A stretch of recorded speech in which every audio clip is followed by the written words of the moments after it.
Hi everyone, this is Jason from the Edge Pro. We're going to be looking at the Backset on clipper blades a little bit today. There's a lot of different opinions of maybe where and how to set the Backset on a blade. There are some factory specifications that we can go to though to get an exact reading here. When we look at Backset, what we're really talking about is from the end of the machining on the comb blade, right here at the end of the slope where my thumbnail is, to the tips of the cutter blade. So this little shelf that's created based on the position of the cutter to the comb. Now, there's some reasonings why we even need Backset. One is that if we have this pushed up as far as it goes, we can almost get to the point where it is dangerous. Now, we obviously wouldn't want a blade to be dangerous in the idea that the cutter teeth sticking out in front of this little shelf could catch skin, and we wouldn't want that for our customer, whether that be a person or a dog that we might be grooming.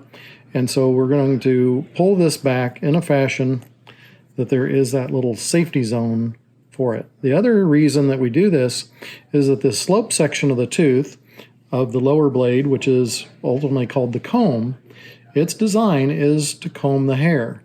And it's basically the preparation of that hair for the cut. If we're too close to the front, the hair is really not prepared totally to go into the cut to give an even finish to what we're grooming. So we're pulling that back, and the dimension that we need to have on most of your blades, whether this is in the barbering world, beauty world, or grooming, the distance is typically going to be 35 thousandths. Now we've created a little tool. This is called the Simple Setter that we manufacture here. And we can see over here where it's marked 35 thousandths and says standard. So all your blades, other than in the barbering, the 5/0 and 4/0, or in the beauty world, in the grooming world, we would have the 50 and number 40 blades. That's where we would use this. Now, if we turn it over, this is a little bit of a Z gauge. You can see there's two different thicknesses. This one being the 35 thousandths. The other one up here on the top is a 20 thousandths gauge. And again, if we look down here, it's marked as 20 thousandths and says surgical next to it.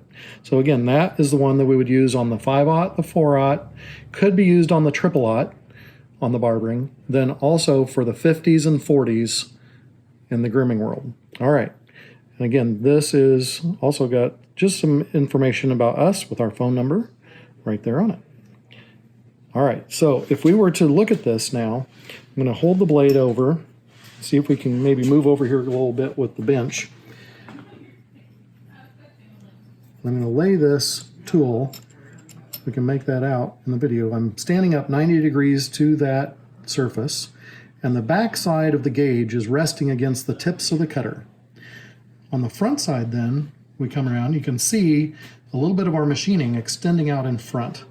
What we're trying to get to is that just the little shaped steeple at the end of that machining that's formed from the extension of the tooth out here, because these aren't flat teeth, they're actually profiled, and that creates that little extra shape at the very end of the tooth. If we can see that, where it comes down, almost makes you think of the Washington Monument. It comes at a real slow angle and then steepens right at the very end. We call that the steeple.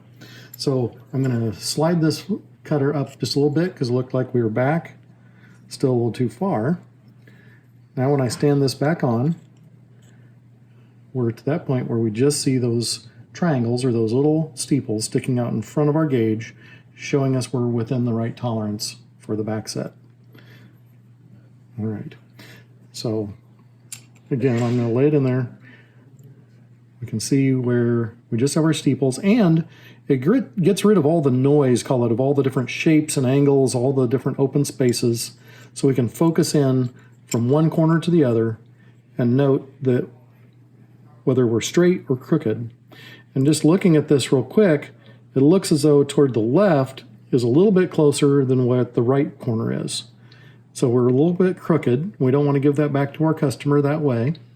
Or if you're resetting this up in your shop after moving it or cleaning it, then we want to make a final adjustment. I'm going to move that up a little bit more on the right hand side.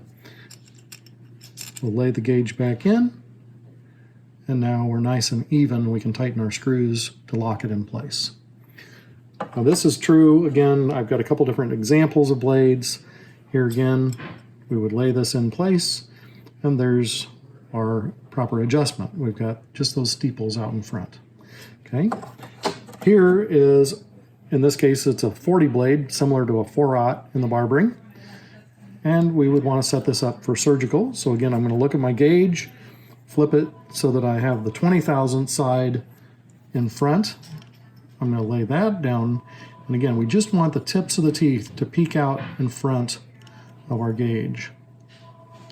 And so we would just see that little bit of the tooth coming through.